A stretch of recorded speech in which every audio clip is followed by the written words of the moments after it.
আসসালামু আলাইকুম। শুরু করেছি মহান আল্লাহর নাম নিয়ে। লাস্ট কয়েকটা ক্লাসে আমরা মানে লাস্ট ক্লাসে আমরা হিপ শর্টের অ্যালগরিদম করে দেখিয়েছি। সো আজকে ওটাকে ফলো করে ইনশাআল্লাহ আমরা টাইম কমপ্লেক্সিটি অ্যানালাইসিস করব। সো এখানে মেনলি টাইম কমপ্লেক্সিটিটা আমরা কাদেরকে নিয়ে বা কাকে নিয়ে করব সেটাই আমরা আজকে বলবো। এট ফার্স্ট অফ অল আমরা অ্যাডজাস্টটাকে নিয়ে করব, দেন হিপ শর্টকে নিয়ে করব। সো আপনাদের মনে হতে পারে অ্যাডজাস্ট বা হিপ শর্ট কোনটা। যারা অ্যালগরিদমটা ভালো মতন মানে অ্যালগরিদমটা করেছেন তাদেরকে আমি দেখেছিলাম যে অ্যাডজাস্টের জন্য আমরা আলাদাভাবে অ্যালগরিদম করছিলাম এবং হিপ সর্টের জন্য আমরা আলাদাভাবে মানে অ্যালগরিদম করছিলাম। সো অ্যাট ফার্স্ট অফ আমরা অ্যাডজাস্টটাকে নিয়ে অ্যালগরিদমটা করব, সরি টাইম কমপ্লিটিটা বানাবো।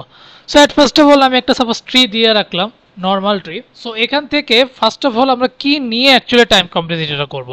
অ্যাট ফার্স্ট অফ অল আমরা 30 অ্যান্ড 20কে নিয়ে কম্পেয়ার করব। এটা আমরা কেন দিয়েছি এটা আমি হয়তো বলবো। অ্যাট ফার্স্ট অফ অল 30 এবং 20কে নিয়ে আমরা কম্পেয়ার করব যে 30 বা 20-র মধ্যে আমরা 10কে কার সাথে রিপ্লেসমেন্ট করব, 30 নাকি 20। সো আগে কম্পেয়ার করছি, আফটার দ্যাট যে সবচেয়ে বড় আমি তার সাথে 10কে রিপ্লেস করব। তাই দেখে লিখলাম পুট রিপ্লেস 10/30 অ্যান্ড এটা কি ভুল বলছি না ঠিক বলছি? আমরা যারা মেকানিজমটা ভালো মতন করছি আই গেস টাইম কমপ্লিটিটা বুঝে এখন তাদের জন্য সোজা। So first of all compare করলাম 30 অ্যান্ড 20-র মধ্যে, এরপর রিপ্লেস করে দিলাম 10টাকে 30-র সাথে, এটা ডান। সো এই ওভারঅল জিনিসটাকে আমরা কি বলবো, রিকোয়ার্ড টাইমটা হচ্ছে সি। রিকোয়ার্ড টাইম মানে হচ্ছে ওভারঅল টাইম, যেটা যে এই এতটুকু কাজ করার জন্য আমার সময় লাগলো সি, যেটাকে আমরা n = 1ও ধরতে পারি। এখন n = 1 কেন ধরলাম দেখেন, এখানে 1টা 2টা 3টা এরকমই, তো দ্যাটস ওয়াই n = 1 ধরলাম রাইট নাও। এখন আমার একটা কাজ হচ্ছে আমি ওভারঅল টাইমটাকে তো tn ধরে নিলাম। এখন আমার কথা হচ্ছে এই t2n/3 কেমনে আসলো। একটা জিনিস ভাবেন, এখানে টোটাল কয়টা চাইল্ড আছে বা কয়টা কি আছে। আমাদের তো 10 30 20 থেকে থেমে নাই। দেখেন তো এই 30-এর পরেও কয়টা আছে, যেমন 1 2 3 4 5 6 7 8 অনেকগুলো আছে না, টোটাল 11 চাইল্ড আছে না। তার মানে কি 3টা থেকে আমাদের আরো অনেক চাইল্ডরা বের হয়েছে না। তার মানে কি এর জন্য আমি এখানে 3 লিখছি, আর 2n মানে হচ্ছে তোমার যত যা থাকুক। 2n মানে তোমার যা ইচ্ছা তা থাকুক, তুমি খালি n এর মধ্যে অতগুলা ভ্যালু দিবা। যেমন এখানে 2 এর মধ্যে ভ্যালু কত, n এর ভ্যালু কত হবে 11 হবে, কারণ এখানে টোটাল 11 জন আছে প্যারেন্টস সহ। দ্যাটস ওয়াই 2n দিলাম, আর যেহেতু আমরা প্রথমত 3 জনকে নিয়ে কাজ করছি দ্যাটস ওয়াই এখানে আমরা 3 দিছি। সো tn এর কাজ হবে কি, সর্বপ্রথম t2n3 আর ওই যে c কে নিয়ে ওভারঅল টাইমটা যে c প্লাস c দিলাম, ঠিক আছে। এটা হচ্ছে n যদি 1 এর থেকে বড় হয়। আমি আরেকবার বলি t2n/3 কেন দিছি, এই যে ওভারঅলটার জন্য, কারণ এখানে যেহেতু 11টা চাইল্ড আছে, আরো আসতে পারে। সো আরো যেহেতু আসতে পারে, আমরা তো এখনো বলতে পারবো না যেখানে টোটাল কয়টা চাইল্ড আসবে বা কে বা কারা আসতে পারে। ওভারঅলটাকে তুমি কম্পেয়ারের জন্য C time, required time C ধরে নিলাম, কিন্তু এখানে কয়টা চাইল্ড আসবে তা তো আমি জানি না। হয়তো প্রথমে অ্যাট ফার্স্ট অফ অল আমাদের 3 জনকে নিয়েই কাজ করতে হবে, এই ফাদার এবং 2টা চাইল্ডকে। দ্যাটস আমি /3 দিলাম, কারণ তোমার যেই কয়টা বেবি আসুক না কেন আমাদের টার্গেট হচ্ছে এই 3 জনকে নিয়ে আগে কাজ করা। সো 3 জনকে নিয়ে আগে কাজ করলাম, দ্যাটস /3 দিলাম। আর এখানে আরো যারা আসবে বা টোটাল কয়টা আছে সেটাকে আমরা 2n দিয়ে ডিনোট করব। দ্যাটস আমি কি লিখলাম 2n/3, আর এই যে আমাদের চাইল্ডটা আসলো এটা আমরা লিখলাম, আর ওভারঅল টাইমটাকে c ধরে নিলাম যদি n তোমার 1 এর থেকে বড় হয়। আর আমরা d একটাকে ধরে নিব। d কখন ধরবো, যখন দেখবেন আপনার কোনো চাইল্ড নাই, আপনি শুধু প্যারেন্টস। যদি শুধু প্যারেন্টসের জন্য হয় তখন আমরা কি লিখবো, n = 1, মানে একজনকে নিয়ে আমি কাজ করব, তার জন্য আমরা d লিখলাম। এনিওয়েজ এতটুকু তো আমরা বুঝতে পারছি। সো সেকেন্ড স্টেপ হচ্ছে আমরা এটা নিয়ে কাজ করব। সো প্রথমত কাজ হচ্ছে আমরা n কে 2n/3 দ্বারা রিপ্লেস করব। সো রিপ্লেস করব কি, n এর মান আমরা 2n/3 ধরবো। সো n কে যদি আমি 2n/3 করি তাহলে এটার ভ্যালুটা কি চেঞ্জ হবে না।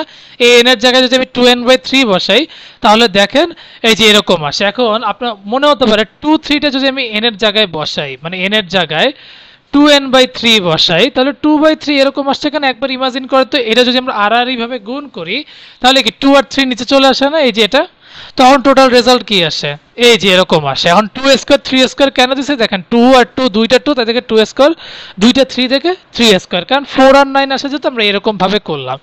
আফটার দ্যাট ইকুয়েশন অনুযায়ী আমরা এটা করলাম, এরকম চলতেই থাকবে। আমরা চাইলে আবারও n কে এটা ধরলাম, এরকম করতেই থাকবো। সো এগুলো আমরা না দিয়ে কি করলাম, এভাবে চলতে থাকবে। আমরা ওই পাওয়ার গুলাকে আর এই 2টাকে কে ধরে নিলাম। ওকে, পাওয়ারটাকে আর 2টাকে কে ধরে নিলাম। এখন আমরা কি করব, সাপোজ 2 কে আর 3 কে আমরা 1 ধরে নিলাম, এই পুরোটাকে ইকুয়াল টু 1 ধরে নিলাম। 1 ধরার পর আমরা কি করলাম, 1 ধরার পর n ইকুয়াল টু 3/2 কে 3/2 কে কেমনে আসছে, আপনি যদি 2 আর 3 কে ওভারঅল কে ধরেন তাহলে এটা যদি ওদিকে নিয়ে যান উল্টায় যাবে না, সো উল্টায় গেছে। উল্টায় যাওয়ার পর কি হয়েছে, আমরা বোথ সাইডে log 1.5 দিয়ে ইনটু করে দিব। সো log 1.5 কেন করলাম সেটা আমি বলে দিচ্ছি। দেখেন এখানে 3/2 আছে না, 3/2 মানে 1.5, তো আমি যদি বোথ সাইডে log 1.5 করে দেই তাহলে কেটাকে যদি আমি সামনে নিয়ে আসি তাহলে একমাত্র এভাবেই সম্ভব আমার কেটাকে সামনে আনা, আদারওয়াইজ তো কোনোভাবে সম্ভব না। আমার এই 1.5 এর সাথে একটা log 1.5 করলেই আমার 1.5 আর 1.5 কাটা যায় কিন্তু 1 হয়ে যায়। সো ওভারঅল আমি এখন কি করব, নেক্সট লাইনে কে হলো log 1.5 এনে আনলাম। এখন এটা তো আসলো, এখন এই জিনিসটাকে আমরা এইভাবে লিখলাম। এটা কেমনে লিখলাম, একটা ফর্মুলা আছে, এই ফর্মুলাটাকে চিন্তা করে আমি এই ফর্মুলাটা আনছি। আপনারা যখন এই ফর্মুলাটা করে দেখবেন তখন দেখবেন যে এটা এভাবেই আসে। সো এটা যখন এভাবে আসছে log 1.25 কে আমরা অটোমেটিক বাদ দিয়ে দিই, এটার কোনো ভ্যালু নেই, এটা হয়তো বা 0.03 বা কত জানি আসে, ওটাকে আর আমাদের ধরার দরকার নেই, আমরা log 2n কে জাস্ট ধরে রাখলাম, কে এর ভ্যালু log 2n। এনিওয়েজ এটা তো আমরা বুঝলাম। সো এই লাইনটা শুধু কেন আসছে, এটা অ্যাকচুয়ালি একটা ফর্মুলার মাধ্যমে আসছে। আপনি যদি এটা ওদিকে নিয়ে যান, এই log ab টাকে ওদিকে নিয়ে যান, তাহলে log an এর মানই আপনার এই ভ্যালুটা আসবে। যেমন এটাকে যদি আপনি এখন এটাকে 1.5 বা এরকম ধরে নেন তাহলে চলে আসার কথা। এনিওয়েজ বাট আপনি 2টাকে ধরে নিলেন, 1.5 a কে ধরে নিলেন আর 2 কে ধরে নিলেন b, এরকম ভাবে চাইলেও ধরা সম্ভব। এটাকে 1.5 আর বিটাকে 2, এরকম ভাবে ধরে নিলে অ্যান্সার চলে আসবে ইনশাআল্লাহ।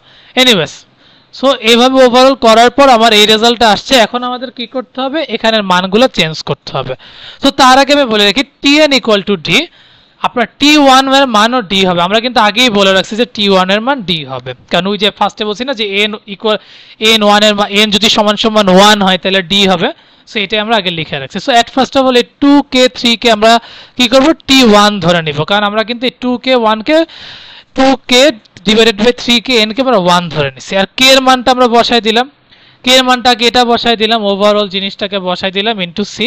আফটার দ্যাট আমরা কি করলাম, t1 মানে তো d বসাচ্ছি, বসানোর পর কি করলাম, এই d log 2n সবাইকে বাদ দিয়ে জাস্ট log 2n ই থাকলো।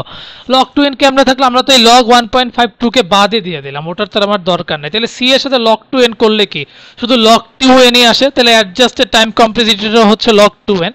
এখন হিপ সর্টের ক্ষেত্রে আমাদের এই লাইনটা কেমনে আসছে সেটাই আমি একটু দেখাবো। সো এটা দেখানোর জন্য সর্বপ্রথম আমরা একটু অ্যালগরিদমে চলে যাই, যে এই লাইনটা কেন আসছে। তো সর্বপ্রথম চিন্তা করবেন এই যে হিপ সর্টটা কি বলছে, in/2 ডাউন টু 1, এটা যদি হয় তাহলে অ্যাডজাস্ট করো। তাহলে আমি কি করছি, হিপ সর্টের ক্ষেত্রে n/2 করলাম আর অ্যাডজাস্টের জন্য log 2n করলাম, যেটা আমরা কিছুক্ষণ আগেই পাইলাম না। অ্যাডজাস্টের ক্ষেত্রে টাইম কমপ্লেক্সিটি কি log 2n পেলাম না, সো log 2n লিখলাম। তাহলে কি বললাম, তুমি in/2 এর জন্য অ্যাডজাস্ট করো। সো আমি অ্যাডজাস্ট করে ফেলছি। আফটার দ্যাট কি করতে বলছে আমাদের, দেখেন তো একটু অ্যালগরিদমটা বলছে যদি in ডাউন টু 2 হয় তাহলে তোমরা আগে ai aj করবে, মানে তুমি ইন্টারচেঞ্জ করবে, আফটার দ্যাট অ্যাডজাস্ট করবে। দেখো এই তিনটা লাইন আমি বললাম। সো প্রথমত আমি কি করলাম, in-2 প্লাস 1, যেহেতু আরেকবার আমার ইকুয়েশনটা ঘুরবে, সত্য হলেও আমার কি আরেকবার বাড়তি ইকুয়েশন ঘুরে না যদি ফলস হয়। সো n-2 প্লাস 1 আমি করলাম সত্যের জন্য, আমার একবার সত্য হলে আমার আবারও কিন্তু কন্ডিশনের জন্য একবার ঘুরতে হয়। সো n-2 প্লাস 1 দিলাম। আফটার দ্যাট আমরা এই যে ইন্টারচেঞ্জের জন্য c1 দিলাম। আর ইনটু করলাম কেন, ইনটু করার রিজন হচ্ছে যেহেতু এখানে আমার কন্ডিশন দুইটা, এক হচ্ছে আমার ইন্টারচেঞ্জ করতে হবে, আবার হচ্ছে অ্যাডজাস্টও করতে হবে। সো অ্যাডজাস্টের জন্য আমি আবার কি করলাম, log 2n করে দিলাম। সো এরকম মাল্টিপ্লাই করে হলে আমাদের অ্যান্সার কি আসবে, যদি আমরা এটা ওভারঅল মাল্টিপ্লাই করি তাহলে আমাদের n log 2n টাই হবে টাইম কমপ্লেক্সিটি। সো এইটা হচ্ছে আমার হিপ সর্টের অ্যালগরিদম, সরি এটা হচ্ছে আমাদের হিপ সর্টের টাইম কমপ্লেক্সিটি এবং অ্যাডজাস্টেরও টাইম কমপ্লেক্সিটি। আমরা দুইটার ক্ষেত্রে টাইম কমপ্লেক্সিটিটা বের করলাম, যেহেতু আমাদের দুইটার ক্ষেত্রে অ্যালগরিদম করতে হয়েছে। সো দুইটার ক্ষেত্রে আলাদা আলাদা টাইম কমপ্লেক্সিটিটা আমরা বের করে দেখালাম। সো আমাদের ডাটা স্ট্রাকচার অ্যালগরিদমের যাত্রায় আমাদের আজকে সর্টিং এর কাজ শেষ। নেক্সট ক্লাসে ইনশাআল্লাহ আমরা সার্চিং বা বাউন্ডেড নিয়ে কথা বলবো। So best of lakh. হয়তো সার্চিংটা আমাদের খুব ভালো হতে যাচ্ছে। এটাকে আমরা আগে 3 ভাগেই ভাগ করবো। At first of all mechanism, then algorithm, then time complexity. Oh by the way, time complexity বলে মনে পড়ে গেল, আমরা এখানে at first of all searching শুরু করার আগে টাইম কমপ্লেক্সিটিটা নিয়ে কয়েকটা প্রবলেম সলভ করব। সো ক্লাসগুলো দেখার আহ্বান রইল। So best of luck, keep practicing, and যাওয়ার আগে একটাই কথা, keep faith on yourself and take a challenge. Thank you.